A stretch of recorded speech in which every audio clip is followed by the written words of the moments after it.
Welcome again for the next sub-chapter of the novel Letting Go. Chapter 2, sub-chapter 6, Bald Head. He stood behind her with a pair of scissors in his right hand and her first tuft of hair in his left. Shimmering, blonde, brown, delicate and lacy, threatening to fall apart like fine threads. They reminded him of their nights together and of the mornings when he woke up next to her and loved feeling her hair, stroking it, and feeling the surrounding warmth while Feeny was still asleep, breathing quietly before her coffee in bed. The experience of the past few weeks gave Renee an inkling that, with her tuft of hair in his hand, he was cutting himself. Even though he was aware that she was the patient and he, as she would say, only the co-patient. It wasn't him who had been diagnosed with ovarian cancer.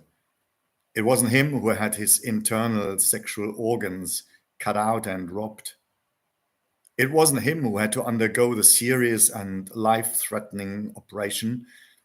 And it wasn't him who had to undergo cycles of chemotherapy. He did not swallow pills every day. It wasn't him whose tummy turned blue from the daily blood-thinning injections. The sword of Damocles hovered a hair's breadth over Feeny, not above him. After Renee had cut off the next soft tufts and first fluffy, then scratchy reminders landed on the floor, while the woman to be shaved sat patiently on the chair in her living room, looking past the two children to the window into the rose bushes of the front garden. He spread his shaving foam on her head, anxiously and carefully, fumbling and worried. He used a fresh, sharp razor to scrape down the short, cropped remnants of hair to a smooth, bald head. For the first time, he felt no tingling, no erotic sensation at the touch of her skin, which had always electrified him before. But he had to concentrate on the device in his hand, worried that he was not only removing the hair, but might hurt her in the process. His fingers felt numb, trembling as they pressed lightly into her scalp to smooth her skin and remove the remaining individual hairs. Alina tried to comfort her mum. "Your hair will grow again. I'm taking you to the hair store to pick out new hair for you, a wig." Did she know already what a wig was? Jan just gazed silently in front of him, wondering at what was happening, wordlessly, while Renee continued to take care of the remaining hairs on the back of her neck, which, despite the great effort of his fingers, were trying to wriggle away from the knife. While he struggled with them and at the same time watched Feeny to make sure she wasn't wincing in pain, here and there inflamed skin pimples resisted the movement of his fingers. Again and again they stumbled through the reddened hair roads, which had broken open in several places and caused the immune-suppressing medication to bleed. Feeny's cell phone rang. "Pass it to me, please," she said, demanding, and Renee rubbed the foam of his face and handed her the cell phone. She looked at the display and placed it on the table in front of Renee. "A customer. Can you pick it up?"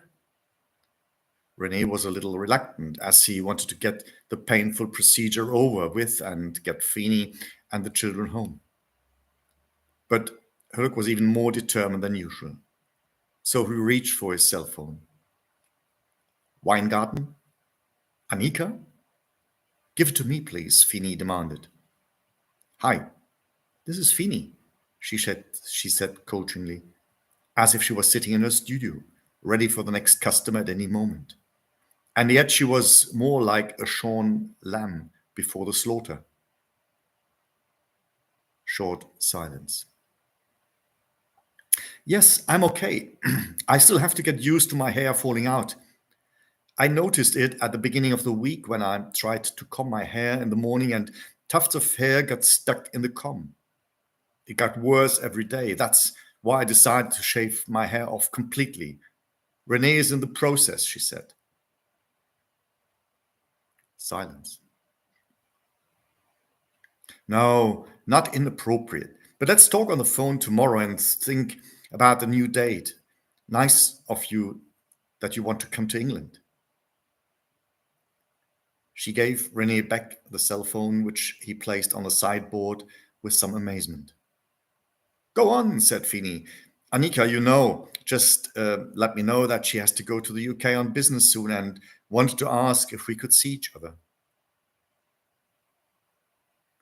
She spoke as if nothing or not much had changed in her life in the past few weeks. Perhaps she was trying to encourage the children and him, Renee. Come on, she goaded him. Get the last bits down. She sensed his nervousness because she knew him like no other person. They'd been together for over 20 years.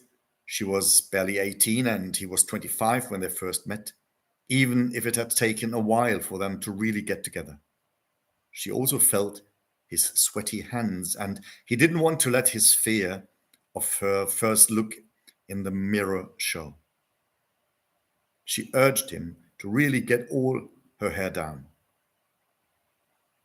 With the inner gaze fixed on her almost bald head, the picture in his cell phone, which he had to take on her behalf before he started the procedure with the clipper, enlarged.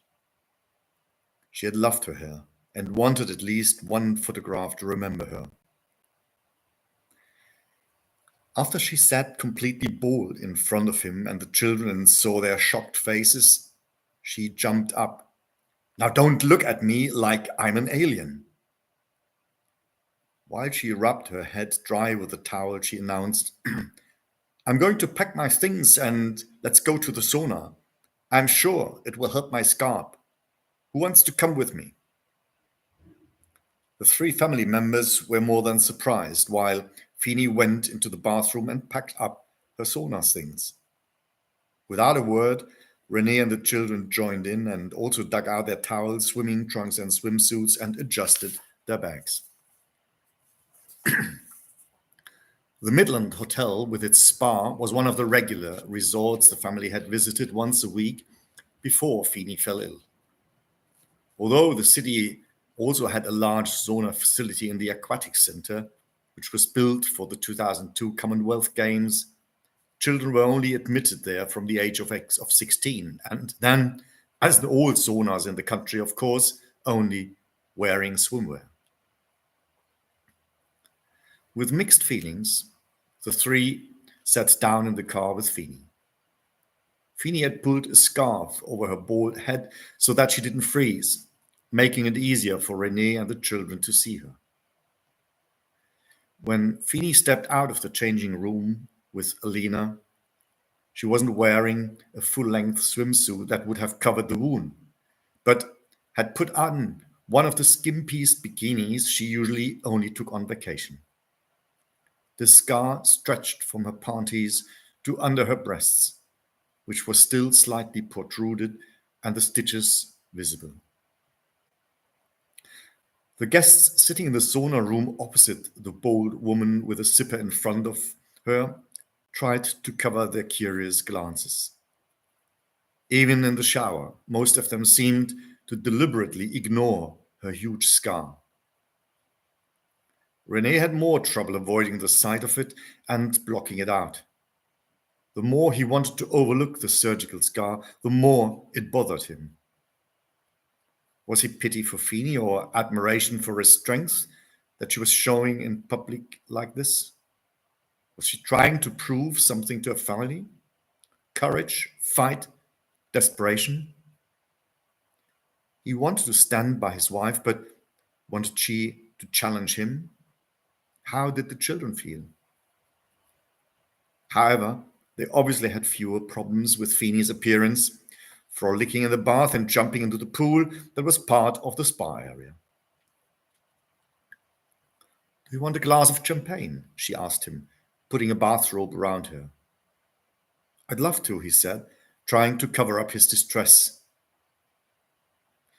"Really, I know. It can't be easy for you to be here with me, the way I look now. My long hair is gone, which you loved and no less than I do. I'm not just shorn. I look like I've been patched up." "No," Renee tried to interrupt her. "Yes, be honest. Yes, I can feel it in your gaze, and I want you to know it does me good.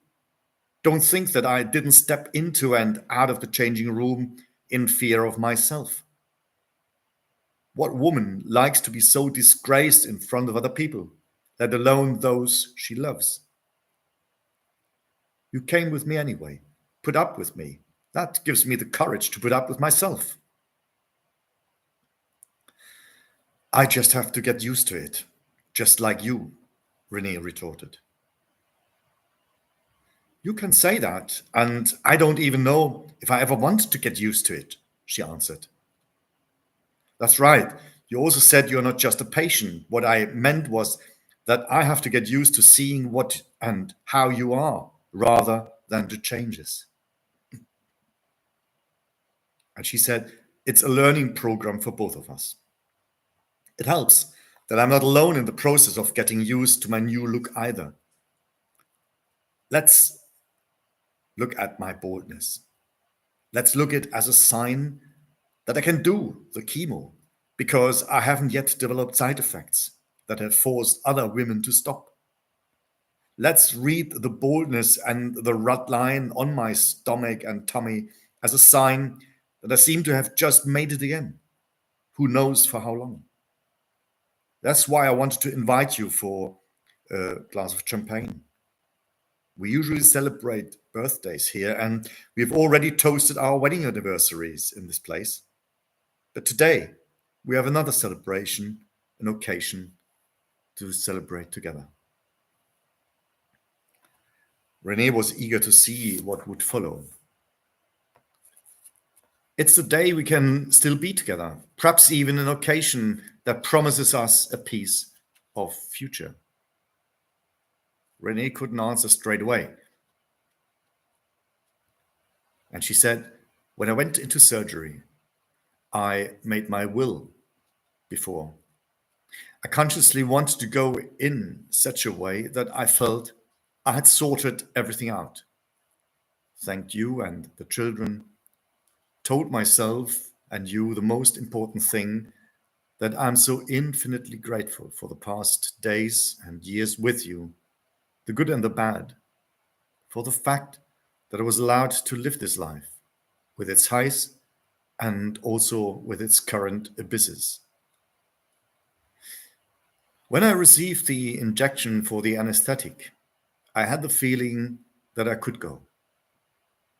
And the fact that I can be with you today, with the children, that we can be here together in this place where we have been able to recover together and come together again and again, that is an extra gift."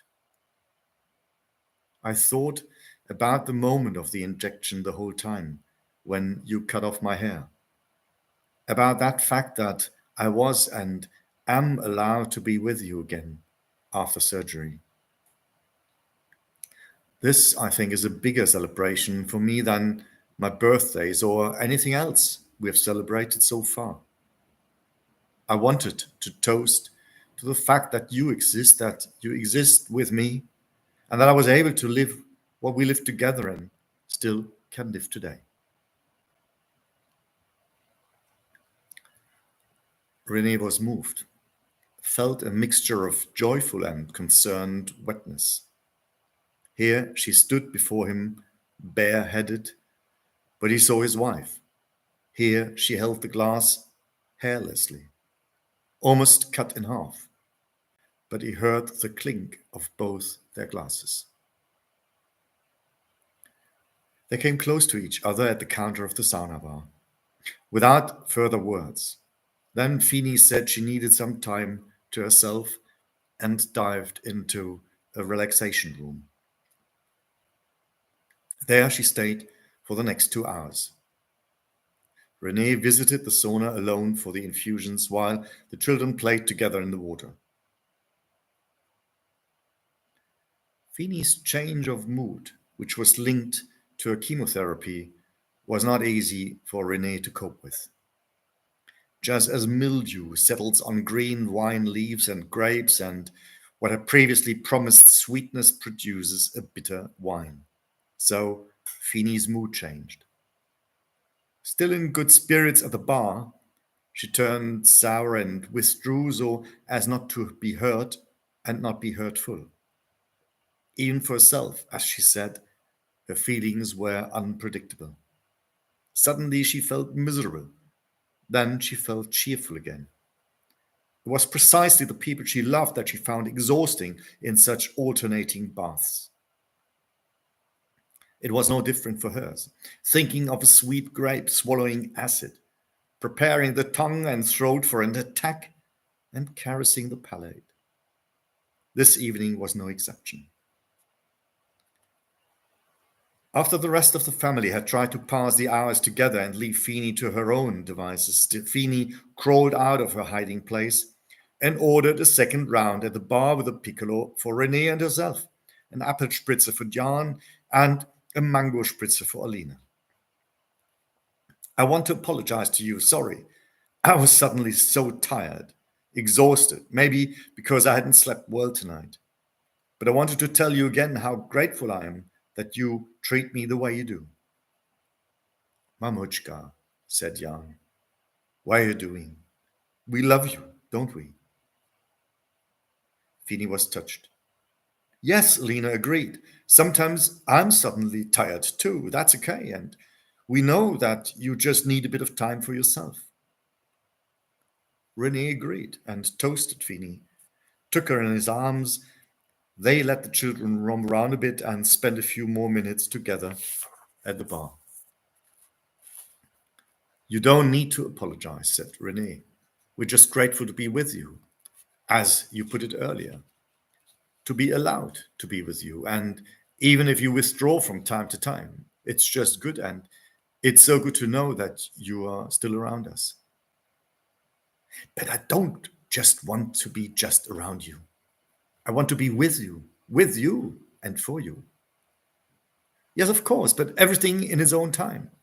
When I'm exhausted from a work, from flying back and forth, I sometimes feel like you. And when you're exhausted, whether from your many commitments or now from this therapy. Feeny laid her head on his shoulder. It's just so hard sometimes to get along with myself, to move just one step forward. Then feeling the three of you and everything around me, laying on my back, so I feel like I'm going to collapse under the weight. Renee let her know that he was listening to every word and that he was only keeping quiet because he wanted to shoulder the burden with her without saying anything clever. I'm sometimes horrified at myself. You don't have to, Renee interrupted her. The time of therapy will pass. You will become more yourself again. We will get through this together. At the beginning of the evening, you spoke of gratitude. At the end of the evening, I want to thank you for taking us with you and on your journey and trusting us to get through this with you. Look, I'm so proud of the children, as proud as I'm of you, that you got up the courage to go to the sauna with us. What other woman in your situation would do that? And I saw what you were trying to tell me with that step and with your bikini. Well, let's leave it. You can talk about anything, she said, reaching for her glass and toasting Renee. I think we should set off slowly then. Once home, Renee put the children to bed. As usual, he told Alina and Jan, his self-invented ongoing story about Jeannie and Geely, the two aunts, which he continued to spin over and over again. Jeannie and Geely were siblings. Jeannie had long legs but short arms, and Geely was completely different. He had short legs and really long arms. Although they managed quite well on their own, there were times when their lives worked much better together. And there were so many stories where Jeannie could reach exactly the things she and especially Geely wanted, but which he simply couldn't get as quickly as she could. There was a school competition with the raw eggs in the spoon. He was doubly punished. The eggs wobbled all the more because his arms were so long, and then he could hardly move because he had to take 3 or 4 times as many steps as his school friends. When he lay down sadly in bed with Jeannie in the evening, she was able to comfort him as she recounted her own unfortunate experiences of the day. How she would have loved to play the piano like Geely could. Of course, she would have found it easier than Geely to reach the pedals, but she couldn't play more than an octave, which frustrated her so much when she listened to Geely, who could run his fingers up and down the keys from the lowest to the highest notes. When they lay in bed together like that and complained to each other about the various pains of their lives, they always had the feeling that they really understood each other. And when they asked each other, right and proper, who had the better or worse lot, they both thought they had it differently, but they wouldn't swap places. The experience taught them that they could balance out their strengths and weaknesses to some extent if they were generous with each other and supported each other. Geely would stretch his extra long arms and get Jeannie chocolate or other sweets from the unreachable depths of chests or various hiding places. Jeannie would set off to get things for Geely from the city that would have taken him days to do. But then there were also the infinitely varied situations in which Geely would have liked to see something, but was simply the last to arrive at an event because his short legs couldn't carry him to the entrance fast enough. If Jeannie hadn't carried him past the queue and taken him to the box office, they would both have missed out on a lot. Jeannie would have been the first at the box, but she wouldn't have been able to dig the money out of her wallet. That's why she usually paid with a credit card. But they didn't take them at the box office back then. In any case, she could run after her favorite pet, her hamster, but when he chose the fireplace as a hiding place, Jeannie stood in front of the stove, bent down, put her arms were not long enough to reach for her hamster and save him from the sooty stove. Her fear grew that he might get lost in the darkness. Jeannie and Geely had the most success when she jogged him around the world on her back, piggybacking on what she couldn't reach with her arm stumps. Over time, they became a well-rehearsed pair, but they had to practice these acrobatics over and over again to adjust to each other. Every night when Renee put the children to bed, there was a new one of Dad's bedtime stories with Jeannie and Geely. They were liked by the children, even if they couldn't get close to Feeny. Mum's smell, Muchacha's warmth, she was irreplaceable. That evening, however, she was too exhausted to pull herself together. The next morning, there were fresh light and dark rolls on the breakfast table. Not something that was easy to come by in Manchester. However, an artisanal bakery had opened a few weeks earlier, where young people from France produced a continental range of rustic bakery products, not made with flour, including wonderful sourdough rolls, the likes of which you couldn't get anywhere, even not in Bavaria. So René had gone all out and got the baked goods early. The children had already had their round of piano practice. René had prepared eggs cooked to perfection for everyone, and Feeny also seemed to be reasonably fit again that day after a few days off. She had already completed her morning card study program on the history of fashion, was freshly showered, nicely dressed, and looking forward to the family breakfast after the 3 days off. Without being able to reconstruct how it started, Renee only remembered Feeny complaining that there weren't enough light-colored rolls in the basket. Perhaps it was the astonished 6 eyes on her that had disturbed her. But she only ever liked dark browns. Why is the selection of bread rolls getting smaller and smaller? Came a snippy question from her. Renee wanted to give in. To defend himself wasn't any point when it came to buying bread rolls in the morning, but he didn't realize that it was about something else, something that had more to do with attention, individuality, and breaking away from past habits. The children understood as little as he did.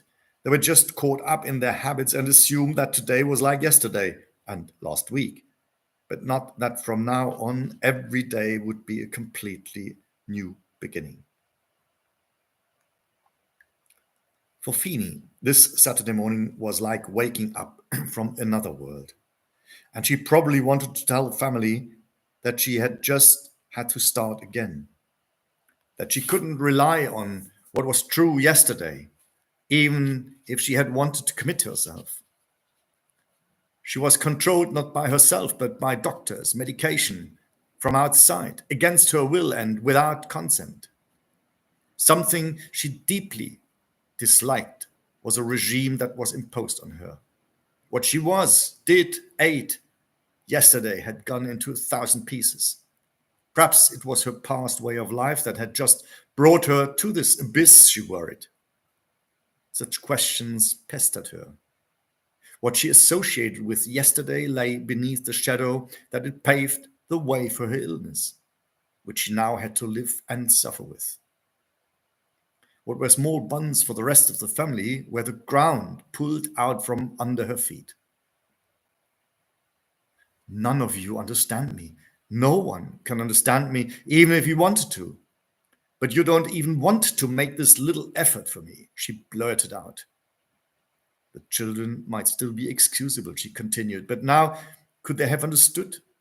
Renee might be too naive, but she couldn't and wouldn't understand why this grown-up, oh so educated man couldn't grasp the implications of her illness and only reacted emotionally and didn't want to recognize that she was trying to give way to him.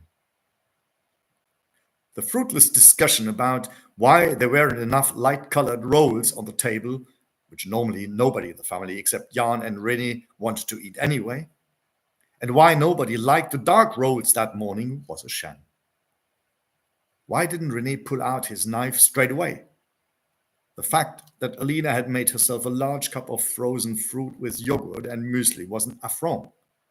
Why does she want to show Feeny that she lives healthier than her mum?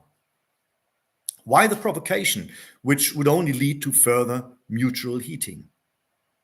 Feeny felt attacked by her daughter because she had to know that her mum wasn't allowed to eat dairy products and was repulsed by the smell of yogurt.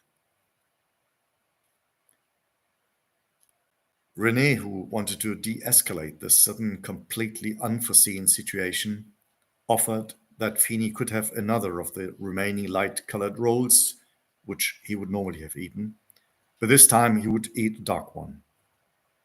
But as bad luck would have it, the last light-colored rolls were sprinkled with poppy seeds, and Feeny said she couldn't stand poppy seeds at the moment. Jan hated poppy seeds, had a light-colored roll in front of him, but was also reluctant to give it up until Renee insistently persuaded him to do so for the sake of peace. He asked him to eat the bottom side of his poppy seed roll, which had hardly any poppy seeds on it, which he pushed over to him and asked him to give Mum his white roll. But peace could not be restored. Feeny was extremely upset. The men at the table always thought only of themselves and settled everything over the heads of the women. This left only the women's faction, who abruptly withdrew from the table and left the men sitting with a heaped basket of dark rolls and 4 soft-boiled eggs. At least the eggs weren't inconvenient, because Jan ate 2.5 of them and René took care of his own and half of the remaining one. The afternoon resembled a doomed rescue operation. Renee started with a gentle knock on the door of the bedroom where the female faction had retreated. Somehow, he was glad that Feeny at last regarded Alina as an ally. After his knock received no answer, he pushed the door open slightly, only to receive a disinterested look and a comment from his daughter. "Close the door. You don't understand us anyway." Renee closed the door and sat down next to Jan. They were both silent. They ate the rest of the eggs. Renee finally offered to organize rental bikes and take him on a bike tour. Jan waved him off because he knew that a bike ride with Dad was no fun, and he would only have taken the trip for his sake. Besides, the pace would be more of an embarrassment than a relaxation for Jan. With an almost partner-like slap, Jan got up from the table and indicated to Dad that he would deal with himself, left the dining room and ducked into his room. Renee sat there at a loss, still poking at his plate and wondering what to do. At least there were female voices in the house, coming from the next room, indicating that Feeny had not closed herself off from everybody. He stared forlornly into the air, looked around, took another sip of his green tea. Then he set about clearing the table, throwing the dark rolls into the organic waste garbage can, and washing up the plates, cups, and cutlery. What should he do? He asked himself. He couldn't think of resting on the living room sofa. He was far too upset, as he had tried to make Feeny and the family as comfortable as possible. It would be a long time before he realized that Feeny's outburst had nothing to do with her, and even less to do with him or the children. But it was a consequence of the medication Feeny was receiving through chemotherapy. Instead, he looked for the fault in himself. He didn't have the nerve to sit down at his desk, go for a walk, enjoy the sun. Somehow, he felt the storm preventing him from stepping outside. He didn't even have the strength to pick up his cell phone and call a friend. What could he do and say? He sat down on the veranda, took a book from the shelf and read without reading. Even after 10 or more pages, he had no idea what he had read. It was pure time displacement, an attempt to deal with himself without being able to deal with himself. Just being without being able to be, without perspective, in a waiting state like in waiting rooms. Somehow and at some point he hoped Feeny would get in touch, or at least Alina would knock. He heard nothing. Nothing for the next few hours. And so he sat with a book in his hand, leaving through it without noticing a word. Time ebbed away without any hint of a tide. Tidal strokes vary according to location. On this day in Manchester, height and depth seemed impossible to measure. Renee remembered Saint-Brieuc, where ebb and flow shaped landscapes. Here, it was desert, brooding under an unchanged heat. Lost in thought, rather emptied of any considerations. Continuing to scan the book, Alina approached without him noticing her at first. "Why don't you understand, Mum?" she began. "What do you mean?" asked Renee. "You know she's trying so hard. You could have asked her what she wanted for breakfast that morning. But you always assume you know what she wants, and she feels incapacitated by you, simply excluded. You have so little feeling for your wife." The questions and the criticism associated with them almost knocked him off his chair. He was even more powerless against his daughter than he was against Feeny. She sounded older than she was, more grown up than her mother, and yet somehow she was more than just her mouthpiece. He didn't want to apologize or defend himself, nor did he have the impression that a rational discussion would get her anywhere. Perhaps he just didn't have the strength to engage with his daughter. He couldn't answer, had no words, and couldn't explain it other than that loyalty to his mother had provoked the daughter to use such aggressive language. She knew that if he was affected, he would fall into silence rather than speak up. But what should he say? He felt that they were in a virtual world of mutual incomprehension, but he didn't even dare to express this. So he thought, better to keep quiet, better to remain silent than to contribute to further aggression. They stared at each other, without knowing how they could get out of this one-way street. "Try a little harder for Mum," said Alina. Renee nodded and was willing to understand the message, even if he didn't know how he was going to succeed. He got up, moved to the bedroom again, knocked, no response, peeked into the room and saw Feeny asleep on the bed. He withdrew, closed the door and thought, okay, better wait until I hear something. Alina saw him in the hallway, looked at him critically, but seemed to think it was good that he tried at least to approach Mum again. And as soon as he was sitting in the living room, he heard the bedroom door open. Soon afterwards, Feeny came into the living room, sat down at the table a little exhausted, and looked in his direction. He returned the contact and asked, "How about taking a walk through the meadows on the outskirts of the city in this sunny weather?" Without much enthusiasm, but standing in the living room doorway with Alina, she agreed, turned around and went to the closet to take out the overcoat that you always need when you go outside in this country, even when the sun shines.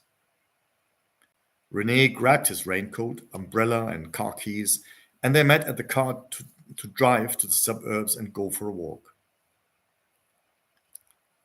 Renee took a deep breath, feeling that he had circumnavigated a difficult morning cliff. In the car, he first tried to endure the silence, then broached one topic or another with no response. He also fell into silence. Then he asked if they should go to one of the canal weirs, especially as there was a pub at one of the weirs that Feeny liked very much, very cozy, almost oddball, like a witch's cottage and actually from the Middle Ages. Her first reaction.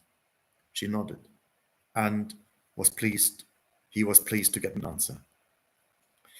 Renee parked the car in the courtyard opposite the pub. The wind blew around their ears. The sun caressed their cheeks. He opened the door for her. She grabbed her coat and they strolled along the canal. Here a puddle, there dog excrement. Every now and then they had to dodge cyclists who were obviously training for the World Championship in London. They walked side by side. He didn't dare touch her hand, and she made no effort to take his. But they walked in the same direction. His strength to broach any subject had faded after the car ride. She seemed to have no strength to pick up on anything, so they walked. I don't know how long. It may have been 3, 5, or 10 kilometers, he thought. Running along a canal frees you from time and space. The recurring weirs, their water rising and falling slowly like the wind around your ears, and the sun alternating with clouds. The boats lying on the canal, most of them rusting away with no sign of life, others stinking to themselves with their sooty chimneys, a few animated, dogs running back and forth over a boat, regarding those walking along the bank as intruders and trying to scare them off accordingly. Time seemed to stand still like the water in the canal, brackish and lazy. Only the rare flooding or unflooding of the weirs reminded us that something was moving in this world from top to bottom, from bottom to top. At some point, they reached the pub. René had already noticed that Feeny had grabbed his hand in the last few meters before they reached their destination. Hers were cold and sweaty at the same time, even though they hadn't been walking fast. The entrance to the pub was so low that even René, who was no giant, had to bend his head to enter the 15th century cottage. Feeny let him go first, but moved straight to the bar, glanced at René to see which table he had chosen, and ordered 2 pints of lager. "I don't know how you put up with me," she began, pushing one glass over to him. "I could ask the same question without having to go through what's bothering you," René answered. Thank you. It's the end of this chapter. Don't forget, please subscribe to the channel, and if you want, order the German copy. Thank you so much.